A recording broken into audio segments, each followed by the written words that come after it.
Daryl. Hello. Hello, hello. Are you ready? Born ready. Good. This is WTF Stories and Advice, and I'm Caroline Cranshaw, and I feel like I say the same shit every time I do the show, and I think I need to change it up. What do you think, Daryl? I'm Daryl Gove. And people like familiarity and anchors, like the little tune when you close out the show and that welcome every time. Like people go, yay, it's them again, or oh, fuck, it's them again. But either way, they have that same kind of pleasant thing. I also think it's different every time. It is, but I just feel like I put on this weird radio voice and go, welcome to WTF. What the fuck? I think I'm going to change it to what the actual fuck. What do you think? No. But this is not a democracy, so do whatever you want. Yes, that's what you like to tell poor Grant, don't you? Yes, tell Caroline's partner, this is not a democracy. We do what Caroline wants. We get an opinion, but we don't have the final say. Oh, sucks to be you guys. No, it's great. No pressure. You have all the responsibility. Okay. And I'm back. All right. We have a listener letter. Ooh. And I also really want to talk about the show The Idol. Now, have you watched The Idol? American Idol? Not American Idol, but the show The Idol. No, I haven't. With The Weeknd and Lily Rose Depp. I definitely want to delve into that. At this point in New Zealand, we've seen 3 episodes, and I think in the States, they are up to 4 at this point. So just letting you know where we are in that. But first, we're going to do a listener letter, and then we're going to discuss that show because it is cray-cray. Ooh, sounds good. All right. So, what is that? So my fingers are all doing like jazz hands. It's them warming up for whatever's coming. Ooh. Oh, jazz hands. Jazz hands. Well, not quite jazz hands, but like wiggle, wiggle, wiggle. It's my way of showing excitement on a screen because we're not live together for these recordings. No. In separate places. And we do it online. Isn't that interesting? Like it's in schools a lot of times. I remember my daughter's school, you weren't allowed to clap in like assemblies and stuff. So you'd have to do this like weird circular, it's hard for me to remember. I've blocked it out now. But clapping can be triggering. Well, sometimes people are just stupid. I'm sorry. But people have been clapping since the beginning of time, and there's a reason for it. It's like a way to show appreciation. And yes, there's some places where it's not appropriate to clap, for example, funerals. But but you know what? Sometimes someone's going to do a great speech and people are going to clap anyway, and just get over it. It's clapping. It's not punching. I think what the hell has happened that people have become so sensitive. I don't know. I'm Gen X, so we are freaking tough as nails. You're a millennial. Do you know there's only one thing that triggers me, and that's when people say trigger warning. I'm like, can I talk? I'm like, no, please. It's okay. Don't. That triggers me because I get triggered by trigger warnings. I can't live in a world where we have to monitor our speech and warn people about what we're going to say just in case it triggers them. I'm like, I'm sorry. If you get triggered, that's your problem. Go and get therapy. And you need to harden the fuck up. It's true. It depends on what the speech is. I don't know. I blame my generation because Gen X's are just... I also blame your generation. Yeah, I will take that. I think because we were not properly raised, we are now overcompensating and it's not going well. Although I am only like 4 years younger than you or something. So no, I think it's more than that. It's 7. I'm 7 years old. Is it? Yeah, I'm an old bitch. So you have to respect me and listen to me because I have old stories from the war. Not really. That's why you have so many stories, because you have so many years. Now I get I'm it. so old. You had more stories before your 15th birthday than most people have in their whole lifetime. Yeah. I don't know if that's a good thing, to be honest. But hey, it is now, right? For the benefit of the listeners. Exactly. Okay, we're going to go into this letter. that I certainly have some opinions, and I think you will too. Good, because I haven't read this one, No, but I look no. forward to We take turnabout, and the other one doesn't read it so that we can be surprised. it. And then you get like the reflexive response to it instead of like a considered one. Or we'll talk about it before, and then we'll have all the great responses that we should have had while we were recording, and that's the issue. Yes, that's it. That's more the issue. And it's like, damn it. Okay. Hi, Caroline and Daryl. Love the podcast. Really need your advice. I've been in a relationship with my boyfriend for almost 6 months. He's everything I always wanted in a man and even showed as very secure and the attachment type test I gave him when we first started dating. So thanks for that. I'm like, I was going to great say, girl. sounds like someone's taking advice from you. Good. I'm glad you're listening. I'm 29 and I really want to settle down and have a family. We want the same things in life, and he says he is ready to get married and have kids. At first, things were great, but a few months ago, after a night out with him and my girlfriends, he asked me if I've ever been with a woman. When I admitted yes, I'm actually bisexual and have been with a few women, he got really upset. Turns out his fiance Mm. cheated on him with a woman, and that was what ended their relationship. When he told his, yeah. Ooh. Just inhale. When he told his father what happened, his father admitted that his mother had an affair with a woman, and that's why they got divorced. He said if he knew I was bisexual, he would have never started a relationship with me. I told him, well, you should have asked me that before we got involved. He agreed and said because I'm so feminine, he didn't think I was the lesbian type. Oh. Yeah. The lesbian type. Uh-huh.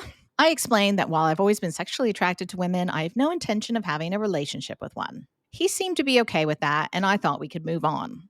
However, now, if I want to hang out with any of my female friends, he wants to come along. He says it triggers him for me to be alone with women, and he's worried that I will cheat on him if I'm out drinking with women and he's not there to protect me. I work in a male dominated field, so he feels fine when I'm at work, but he gets triggered when my friends are around, even when he is there. Sorry, My his lesbadar didn't go off. His gaydar didn't go off when she's working in a male-dominated field. But sorry, carry on. And so feminine. Well, you'd think he'd have some good gaydar if his ex fiance and his mother had some tendencies. But, anyways, Well, yeah, you know what's gonna. I know where this conversation's gonna go. yeah. Yeah. Yeah. My friends are all straight, but he's convinced that all women are secretly lesbians. He's even become obsessed with thinking my best friend is in love with me, which is what made him ask if I'd been with a woman in the first place. He said the way we dance together, he can tell that she is really into me. I keep telling him that she's like my sister and that I'm not attracted to her, even though she is gorgeous. And she is definitely not into girls. It didn't change his opinion at all. He has now told me he's not comfortable with me hanging out with any women alone except for my mother and sister, not even his own mother.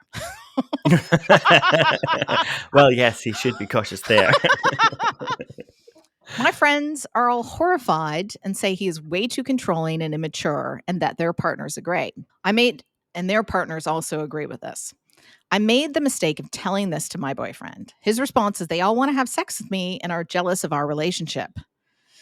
Look, before we go any further, I just don't think that you should let him listen to this because probably he's right about it all. You're probably just super hot. Everyone fancies you and wants to have sex with you. That's my initial reflexive instinct, but uh, When we're together and it's only the two of us, he is sweet, caring, affectionate, and a really funny guy. But he's jealous and suspicious when I'm not with him. I'm starting to get fed up with him and his controlling and suspicious behavior. I'm not saying I'm perfect, but I've never cheated on him or anyone. I'm tired of having to tell him there's nothing between my best friend and I or any other woman. I'm also afraid things will get worse if I stay with him. I don't want to lose my friends, but I know he's traumatized, so I'm hopeful that therapy could help him get over it. What do you think? Is it possible for someone to stop being so paranoid and jealous? hmm. Yes, this is a tough one. And after 6 months, there really should be warning bells going off Mm, because let's just put the sexuality thing to the side. He either trusts you or he doesn't. You're either trustworthy or you're not. And it really shouldn't matter. Like, you could go out and sleep with a man just as much as you could sleep with a woman. You're with him because you chose him. So this is the thing about being bisexual. Some people are like, oh, what about, like, what if you just need the cock or the vag because you've got the other one at home? It's like, well, no, it just means there's more than one sex that you're attracted to. And if you're monogamous, you still choose one person, settle down with them. That could happen to straight people or gay people, like you're a straight couple, and oh, what if you decide that you want somebody else's veg? It could happen, but that's the whole point. You just make a commitment, you work on it, you trust each other, you be trustworthy. And it does sound like he's got issues, but also that he attracted them. Like, he has attracted this, and if it keeps going, he's going to act in such a crazy way that he's going to force you into behaving in a way that confirms his suspicions. That's my worry. I agree. My first reaction is run, run Mhm. for your life. I do understand that he's traumatized, but I also find it really interesting that he didn't ask you this in the beginning. You had him take an attachment type test and he didn't turn around and say, "Hey, have you slept with any women?" Because that's a absolute deal breaker for me. Like, why didn't he ask that if he was so worried about it and he just made the assumption that you weren't like that? When I date guys, I assume they're into guys, you know? You would hope. So I think it's reasonable that he didn't ask that, because I don't think it's a difficult question to ask. But also, at some point in that 6 months, what, you didn't sit down and talk about your histories? Mm. And you didn't sit down and go, so, why did you leave your last job? That's a really good information. Yeah, and this is why you don't sleep with people right away and you get to know them because you get attached. But I find it really interesting he didn't ask you that. And then when he got an answer he didn't like, he's freaked out. Mm. Now he's becoming incredibly jealous and insecure. Yes, he's traumatized, and people can get over their trauma, and therapy is really helpful. So, my advice is maybe give him a chance, even though my gut is saying absolutely not. Nah, nah, nah. Like, if somebody needs to be a different person in order for the relationship to work, if they need you to change to be happy, then it's not going to work. And I don't know. Of course, he can get over it. This is definitely something he can do, but he hasn't yet. And he Mm. hasn't done that work before he met you, and he's not doing it now. So, can you suggest, hey, here's the situation, here's what I'm doing. I am trustworthy, take it or leave it. You have identified you've got some issues from your history. Are you dealing with them? Can you go and get some counseling, some therapy on it? And if he says no, well, then no, you can't be with him, because you can't be in a relationship with someone that's stalking you and following you and questioning you every second of the way, because it will drive you insane and it's not fair. What I find interesting is what I have found in my own experience. The partners that I've been with that have been jealous and suspicious were always cheaters. Mm, Almost almost always. And so I think there is an element of projection when people are really insecure and jealous because they know that they have cheated. I don't know. We're not getting that information of whether or not he cheated first and if there was anything there. Hard when it's a letter and you don't get the full picture. You can't ask more questions to clarify. But I do find as a therapist, when people are really paranoid, either they've been just traumatized over and over and over again, and then they're attracting the same situation for whatever reason, probably because it feels like home hmm and it's familiar. yeah. My partner now is not jealous in the slightest, is never suspicious, which is very refreshing, but he's also very loyal and faithful. hmm So I find that when you don't do something, you don't tend to project it. Yeah, I think it can go both ways. I know my first relationship, I was cheated on over and over and over and over. And I just got so wound up and expected it. And it was like 4 relationships later before I was finally able to relax. And I was a little bit of that crazy person that would almost push people until they had to. I'm not saying that I'd push people to cheat, but people behave how you expect them to. So if you start expecting people to treat you badly, that might end up happening. So it's not like accepting responsibility for somebody else's behavior. But if he is going to push you and push you and push you, you're going to respond either by one night going, fuck it. And you've got a friend coming on to you, a girlfriend, and you go, tongue me, because subconsciously it'll make him angry, or because the relationship's over and you're ready to end it. and that's how Mm. you end it. Yep. And he will go, see, I knew she was a lesbian cheater. And really, it's all his fault and his issues that he needs to deal with, that he needs to get over the trauma. On the other hand, yeah, you could be right. Like maybe when he goes out, that's what he's doing. He's watching the woman. If he sees women dancing sexy, he's attracted. So he's projecting Mm. onto you how he feels. So he thinks, that must be what you like. It was a revelation for me to find out that why I was jealous when my partner, not the one I'm with, but an ex, check out a guy. My therapist's like, yeah, because you thought the guy was hot. I'm like, what? She's like, yeah, that's why you're jealous. I'm like, oh fuck, yes, you're right. You're right. That's a me problem. So as soon as I realized that, I was able to look at the situation completely differently. And so again, it's not that I was going out and cheating, but subconsciously we notice when people are hot or not. And if he projects into your mind what he thinks, this could be happening. Yeah, just leave him.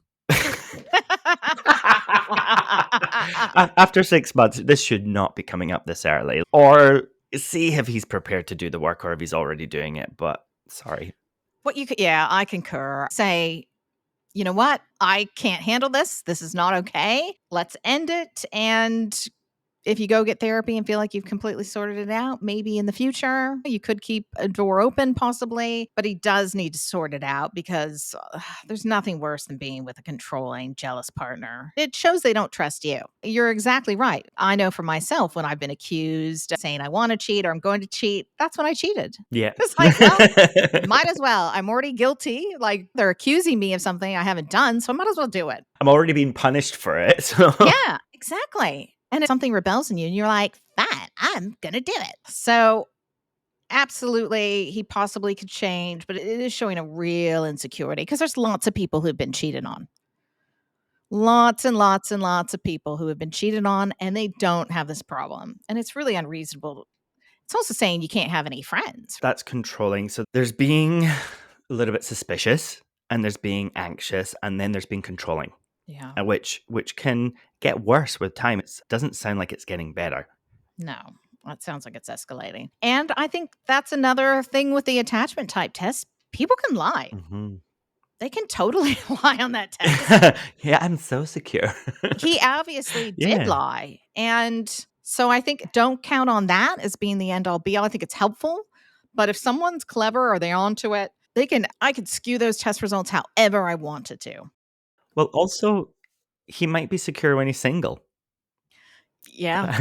And then when he gets into a relationship, another part of him takes over and now he's anxious or avoidant or distant or ambiguous. It can change, right? So he could be triggered. And it could be that specific trigger. Like if you were completely straight, maybe it never comes up, but that's not how it is. Although there is that old expression, never trust a bisexual. I don't know that expression. You don't? No. That's because I just made it up. Okay.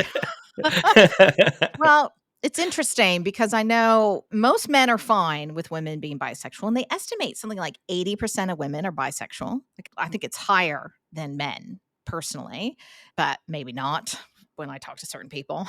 Then I'm like, sounds like quite a few bisexual men out there as well. So men seem to be fine. Not in this instance, obviously, but in a lot of instances when women are bisexual, like that's hot. But it's interesting because when the shoe's on the other foot, women tend to not be so cool if a guy's bisexual. Like I know Really? very few women that are like, oh, that's fine. He likes to suck a dick every now and then on the weekend. No, women have a huge problem with this. So that's I, interesting. I think it's probably more dangerous for the woman to have a bisexual partner. And I mean, with regards to things like STDs and things like that. Well, in New Zealand, they won't even allow you to donate blood if you're bisexual or gay. Yeah, or British, Yeah. which is the same thing as gay. Yeah. We're just kidding. Trigger warning.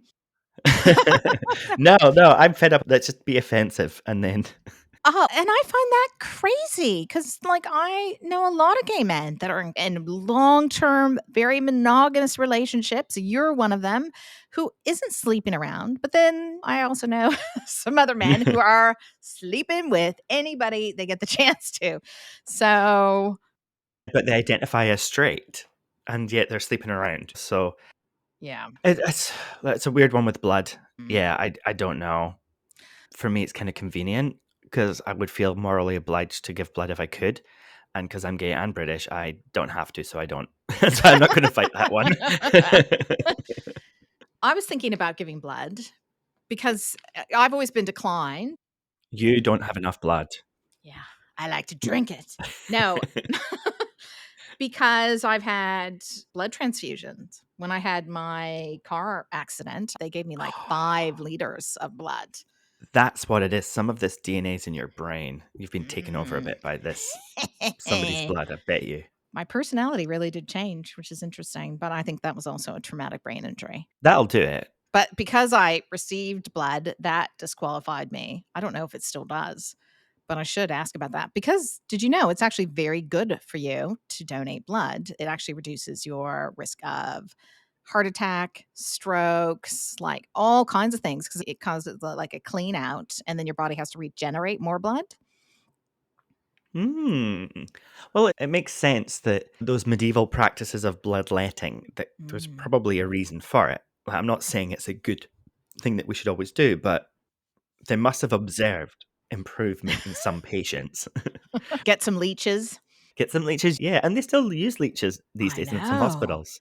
Yeah, for, Yeah, like, dead tissue and stuff, don't they? They'll put that on, like, necrotic yeah, tissue and that anyways, bleh. yeah, great. I mean, if I've got a wound and it's infected and necrotic, then yeah, stick some maggots or some leeches in it. Do it. Oh my god. Yeah, well, No. whatever it takes to do it in a healthy, whole way that heals it. How the fuck did we get into leeches? Yeah, blood. I'm Losing. s I'm feeling very ill now. Okay, so to change topics then. I wanna did we talk about the did idol. we give her enough advice before we talk about the Leave his idol? Have we? ass. Leave his Yeah, ass. just leave No. him. Yeah, we Leave we him. we disagree. Tell him tell him to get a whole bunch of therapy. Yes, I know it's gonna be painful, but I mean, how painful to be with someone who won't allow you to be alone with a woman, and then suddenly it'll be like, "Oh, well, that guy looks like your ex-boyfriend," and so blah, blah, blah. People tend to be on their best behavior in the beginning of a relationship, so think this is best behavior. This is good behavior right now. They don't normally let the total crazy out for after 6 months, 9, 12 months, then you might start to see the real person. So, leave him, tell him to get some therapy. If he has, like, a traumatic brain injury and, like, a personality transplant, maybe you can be with him. Excellent, good. Because things like this don't get better, they just get worse. Controlling behavior just gets worse over time unless something happens. So Exactly. Yeah. And you're that's our setting advice. and maybe that's what he needs to for him to wake up and realize this is a huge problem. Because it sounds like he's not saying, "I have a problem, I need to go to therapy." He's saying, "I have a problem, so you need to change your behavior and not do things that make me feel uncomfortable," which is incredibly selfish. Yeah. So, not cool. So, next topic, the idol. The idol. The idol.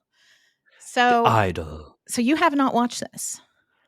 No, no, you mentioned it and briefly before, and I've got to say, probably not going to watch it. Mm. But not because it doesn't sound good, but I'll let you explain it and then we'll see why.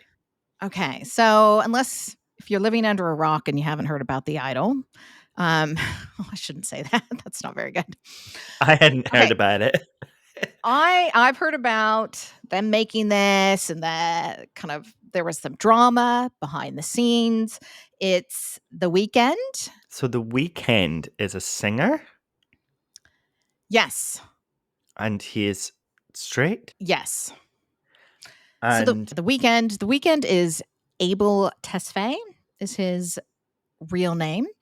And yeah, I mean, he's a huge pop star. He's dated people like Bella Hadid and Selena Gomez and has had some of the biggest hits. And I've always really liked him, liked his music, was quite excited about this show because it's also Sam Levinson, who is the guy who did Euphoria, which I loved Euphoria. Did you watch Euphoria? you recommended it and I think I watched an episode or two. Mm. Is it the one where they'd like jump into a lake and stuff in the first episode? Possibly. They have to like do daring things.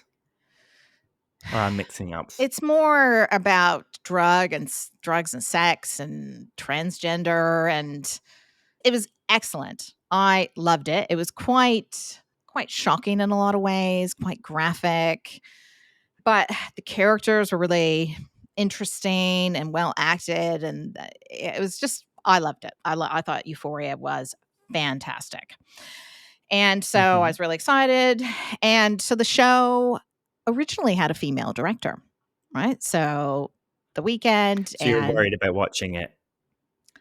uh, you shut the hell up. Oh my, you're lucky you're not here so I can smack you down.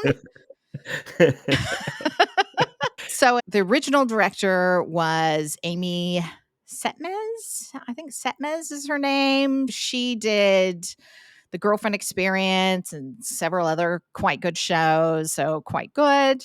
And it was a real female led arc. And it's Lily Rose Depp, who is amazing. She is absolutely stunning and an incredible actress.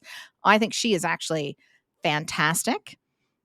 She is Mhm. so good, but the story is incredibly disturbing.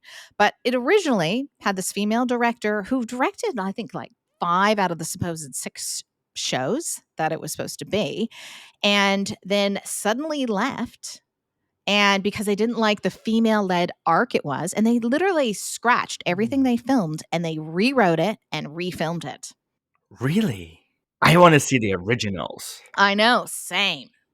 And I bet she is thanking her lucky stars that she walked out on the show. Uh, so there's all kinds of rumors of why she left, and they were having problems and all these different things. But so Sam Levinson took over as the director, and they rewrote it. They didn't like what direction it was going. So this is HBO. I think it's now called for Max. It was HBO and Max, and now it's just Max. Mhm. But the show's creative vision evolved. And so then Sam Levinson steps in as the director. And it's about this girl as a young pop star. It's very like Britney Spears esque or Miley Cyrus. That's who I thought it was based on. But apparently, they're saying there's a lot of overlap with Selena Gomez. And The Weeknd actually dated Selena Gomez. So there's these different things that are very much things that happen to like the girl who's in the show, who's the what's her name? So is The Weeknd in the show? Yes. Or how does The Weeknd come into So The Weeknd's in the show? Yes. Ah. He's by the way, he's from Canada. Oh, Canada? Yeah. It's just the way that we say it to show lack of deference. Gotcha. So her name is Jocelyn. She's this pop singer. Okay, I'm going to do some spoilers here. So if you haven't watched it, don't blame me. But the whole thing is, yeah, she's obviously had a recent mental breakdown because her mother has died. She was a child star. So they're talking about that. And they're all worried whether or not, like the people all around her are worried that whether or not she's going to keep it together because they're afraid she's going to have another mental breakdown. And there's very much themes that like Selena Gomez apparently shot like some album art with a hospital bracelet on, and they have the same exact thing in the opening shoot of this show, and that Selena was topless for a cover of her album, and they're doing very similar things with this Lily Rose Depp character. And so she meets The Weeknd at some nightclub, and he's a nightclub owner, and he's just creepy. And it turns out he's like a cult leader, and he pushes Mm. people's boundaries, and he really wants to get into music. But there's this real theme of him dominating her and like autoerotic asphyxiation and getting her to like that she sings like she hasn't been fucked properly. And so getting her to moan on her music, which apparently Selena Gomez started like moaning on her music after being with The Weeknd. And So The Weeknd's go to the I've got this great idea. Why don't I add in this bit where I tell them that they're singing like they haven't been fucked properly, then after they've been with me, they suddenly start moaning in the music and everyone knows they're getting it. Exactly, and he's got, like, this slicked back hair with a rat tail, and he's just a real, like, you're just like, "Oh, no," and he, like, moves in with her, and they're having sex everywhere, and her assistant is her best friend, which is also the same case with Selena, and the best friend is always looking like, "What the hell is going on?" And everyone around this Jocelyn character is really worried about this guy because he's, like, getting too much into things. And he's just dominating the crap out of her, and it's incredibly disturbing. And I've just been like, I don't even wanna watch this anymore, but now suddenly I'm thinking, right? Because there's real they pay a bit of a homage to what was that movie with Sharon Stone, the one that really made her famous? I've never seen it. It's the one where she opens her legs in the court case. Yes, it's one of my favorite It's not movies, Indecent Proposal. Basic Instinct.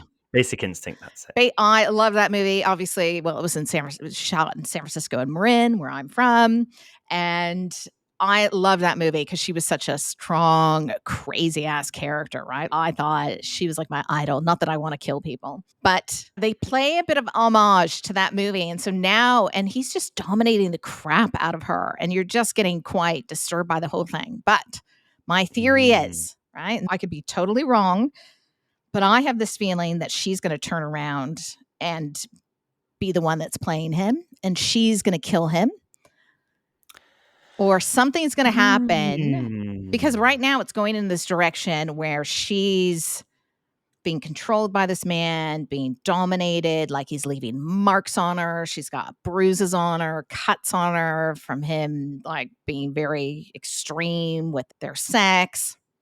And you're just feeling sorry for her, and I'm like, the only way they really can redeem this in any way is for her to turn into the psycho and her to do something to him.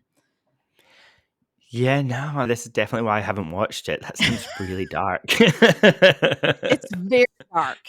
It's very dark, and I could be totally wrong, but it's just interesting, like, the friend is always looking really disturbed, so maybe the friend is gonna kill him or something's gonna happen, but But here's the lesson for our last reader that wrote the letter. And uh-huh. I think we've given this advice recently as well. Listen to your friends. If you've got a good friend and you get into a relationship and your good friend's like, I'm not sure. Like, do you generally trust that friend's advice? Are they a person that has your best interest at heart? And if so, maybe listen. It doesn't mean they're right, but maybe listen. And in these TV shows, I'm like, listen to the friend, listen to the friend. And they never listen to the bloody friend. I know, and I think that it's funny, I've had this conversation with several people because for myself, whenever I have been dating someone and let's say they meet my mother or they meet my friends and they don't like them, that person is done. That Hmm. is, yeah, I'm like, nah, it's over. Do you know See you what's later. worse than that?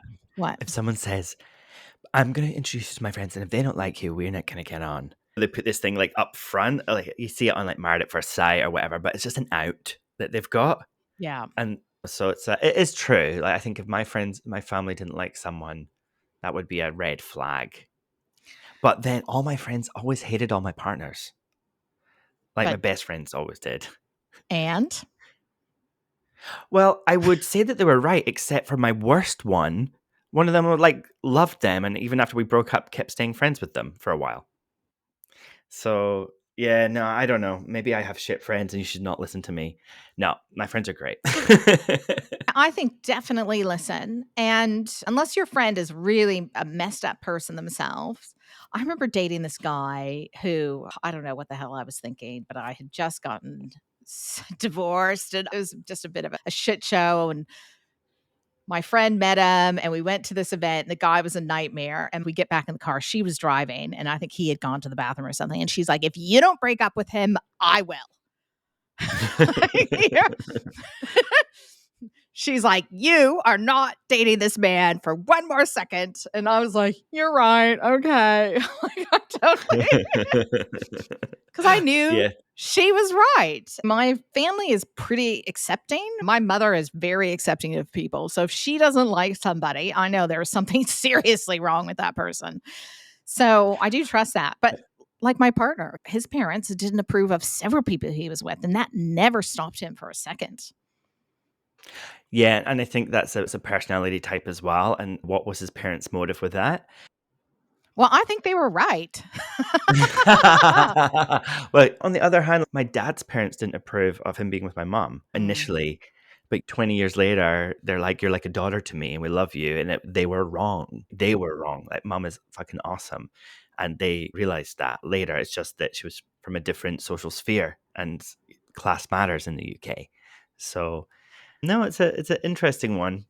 I think it depends on the situation and Take it into consideration yeah. strongly. Like, you don't have to follow the advice of your friends, obviously, or your therapist or us. But if somebody's close to you and they genuinely have your best interests at heart, it's worth thinking about. And are they a good judge of character? Would you listen to them on other things? If you wouldn't, well, maybe you need to think about why are you friends with this person? But I think we do get blinded and we project things onto people and we don't want to see things, especially in the beginning when we're high as a kite on a bunch of hormones and neurotransmitters that make us feel amazing. And so we'll look the other way on certain things that will be very obvious to other people. Like, for example, your partner being a psycho that's finally eventually going to kill you, like in this program, or you're going to have to kill him. I don't know where this movie's going, this TV series, but come on, lady, listen to your friend. Exactly. So it's just interesting. I think there's definitely some parallels with Selena Gomez and The Weeknd, but it's really made me just think The Weeknd's a big creep after watching this. So it'll be interesting to think how they'll be able to redeem themselves with the end of this. I don't really know The Weekend or much about them or Selena Gomez, to be fair. This is a theme, like in life, whenever me and Caroline talk or wherever Caroline introduces something in this podcast. Do you know them? Nope. Are they from the 90s? Then no. Selena Gomez has some interesting backstory, and there has been it's some because she dated Justin Bieber for a long time, and there's been a Oh, the big poor girl. I know. And there's been a big beef between because Justin Bieber met or married Haley. Oh, what's her Haley, name? no, Haley Bieber. Well, it's Haley Bieber now, but it was Haley See, I know that he's married to Haley, and I found that out recently. because her uncle is one of the Baldwin brothers, Haley Baldwin. Like Alec Baldwin's daughter. She's Alec Baldwin's niece. Her father is Family Christmases would be hilarious. Stephen Baldwin. Well, apparently the brothers do not get along because her father became a born again Christian. He was in a whole bunch of 90s movies, the father. He was quite cute. He was like the blonde Baldwin brother. But Mm. so apparently she was like a super fan of him. And they like stalked him and got in there as soon as him and Selena broke up. There's a whole like deep dive you could do on these ones. And then apparently Haley and her friend, like the Jenner sisters, like Kylie Jenner and Kendall Jenner, were like doing things to her. So, if you read about the life of Selena Gomez, you might see some parallels to this TV show, or if you know about Selena Gomez's life, and also if it's true, what is the motive of them using the Selena Gomez weekend link? And I can only think it's something creepy to do with the weekend. Well, the fact that this is their whole vision is this guy like literally trying to control and dominate and look like a creep. But Selena Gomez always seems to come out unscathed. She was a child star. She was on Wizards of Waverly Place. She's very, comes across very sweet. Whenever there's beef with her, people always seem to take Selena's side. And I've always really liked her and think she's a real sweetie. And it's interesting. So I almost wonder if the ending, and this is what made me think of it too, is that they're going to make the woman be the psycho. And it'll be like, oh, yes, this Mm. guy was like that, but she was even worse. Or she was the bad guy in some way. And so maybe it's some subconscious dig at Selena to try to make her look like she's the bad one. Well, now you're gonna have to watch it all the way to the end and then let me know because I'm not gonna watch it. Damn it. But That is true. but this is what happens, right? If you've got a relationship and somebody in it is a crazy person, they're not trusting or they're abusive, what can happen over time is they push and push and push until the other person cracks and becomes a crazy person too. And then they get all Absolutely. the blame. Or maybe they do have the blame, maybe they should have left. and not murdered their boyfriend because he was crazy. So I'm not saying Selena Gomez is going to do that, but we'll find out at the end of it. No, but whenever guys go on about women being crazy, I'm like, and what caused them to act crazy? Because I know I have been absolutely a crazy person in relationships, acted like a complete and utter psycho. And, Mhm. but I also know that I was, and I have to take responsibility for my own behavior, but I was also very much pushed into being crazy. And if I Yes. was mentally healthier at the time and had more effective therapy, I would have walked away and said, I'm not engaging with this and this is not okay. But at the time, crazy felt like home, Yep. right? Crazy was familiar. Crazy was my childhood. So it was like, this is love, obviously. But if someone is making you crazy all the time, you really need to look at that. And it's not just that you're Yeah. crazy, but there's always two people in this, and you just need to be careful. I think if you're prone to being crazy in response to people's behavior, you need to be with someone who's not going to make you crazy, who's not going to push those buttons, who's not going to trigger you because, yeah, otherwise it's just not safe. It's not an ideal place to be. When it comes to recommendations, have you watched season 2 of Yellow Jackets? I could not even watch season one. I watched the first one and went, what in the actual hell? What, you don't like ginger people? No, I don't like psychos trying to kill each other in the woods. That's a huge trigger for me. Someone who's been chased to the woods and had to hide for hours. So I would say that they're probably behaving normally for their environment. Mm, So the story is a little bit of like Lord of the Flies meets Alive. okay. And so I won't tell you what happens, but the plot is, and it's from episode 1, a football team, a girls' soccer team crashes, the plane crashes in the woods. So there's no adults with them. There's a coach, like a young coach, and they're stuck there for 18 months. And then Oh they my tell you straight God. off because it flashes back and forwards to the survivors as adults and then back to this what happened and then back to the adults back and forward. Yeah. And so crazy shit happens and things had to happen for them to survive. And they regret what they did, but they had to do it. It's or so they thought at the time. So they become crazy, obviously, and crazy things happen, a la Lord of the Flies, if you've read that or seen that movie. It's really old now. And it's because of their environment. It's because they're stuck there in the winter, the deep, dark winter that lasts forever. And it's hungry, starving in the mountains. Well, we won't say necessarily that they eat people, but I mean, what's a bunch of girls to do stuck alone in the woods, except for eat each Oh, other? oh God. Well, there's different ways of eating each other, isn't there? Well, Uh, there's a lovely lesbian couple in it, so yep, yeah. something for the girls. I think one is preferable over the other, personally. Oh, when you said you wanted to eat me out, I thought you Oh, no.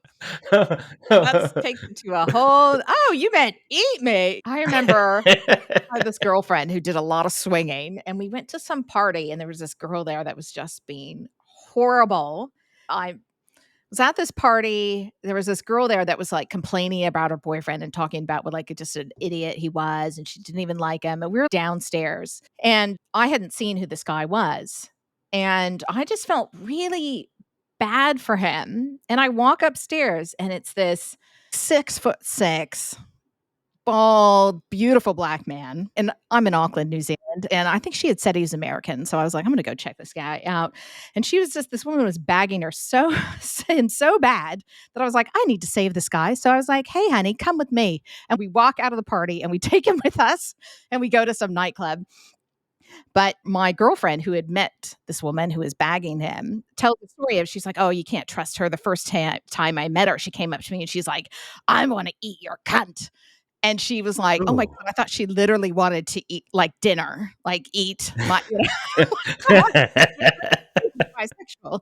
But she wasn't she was like my friend was English, and she was like, "I don't know, like, there's cannibalism," and made me really nervous. I wasn't sure what she meant by eating. And I was like, "Okay."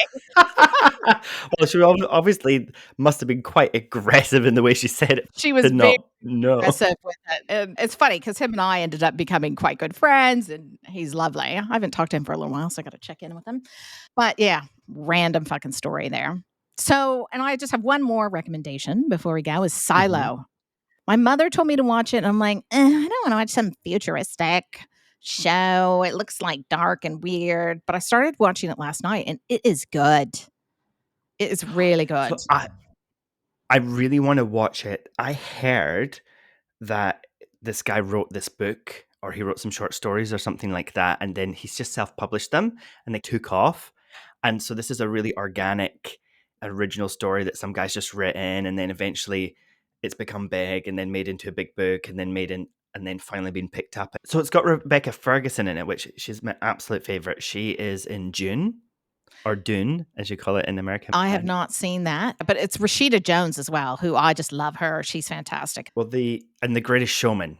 I don't know if you watched that musical. I'm just not a big musical theater fan. It's just not really me. I'm not really either, but I was mesmerized by her in that. Like the kids used to watch it all the time, so it was always on in the background. Oh, gotcha. And I would just get mesmerized by watching her do. There's a scene where she sings the song Never Enough, and she's on stage and she's just belting it out. And the actress herself doesn't sing it, she just lip syncs. And she does such a good job. Like I was convinced it was her singing. She was so good. Yeah, so since then I've loved her. In June, like June is my favorite book. Like I've read all the books and I've read them again and I've read them again. Yeah, I And read them when I was young. she's Swedish and she plays the most impossible role of the Lady Jessica, like the main character in June. Like, even if it's not the main in the movie, but in the book, like it centers around her for a time. And like, who could play that? And they got her, and I was like, yes, this is the person you need to play that. So for that reason alone, I'm going to watch Silo. It's very good. I've just watched 2 episodes and I'm totally hooked, but it's also my worst nightmare of what possibly could happen in the future. Oh, then it probably will. So sorry about that, but they're putting the first episode on for free on Apple TV on Twitter. So if you have Mm. Twitter, you can just watch it for free and you can cast it to your TV, or I don't know how you do it with an Apple, but you just I'm loving Twitter lately. I get all my news from Twitter. It's so good. yeah, I'm watching my news, I'm getting my documentaries on Twitter, heaps of TV. I hope that he continues to upgrade it so that it's more like a YouTube and has more well, he is doing that. I think that's the point. He's giving it more functionality in full movies. I watched that What Is a Woman on Twitter. Yeah, God. We could do a whole a whole episode on that, but that's for another day. That is for another day, but I highly recommend it. And don't recommend The Idol because it's so disturbing, but now I do have to watch it.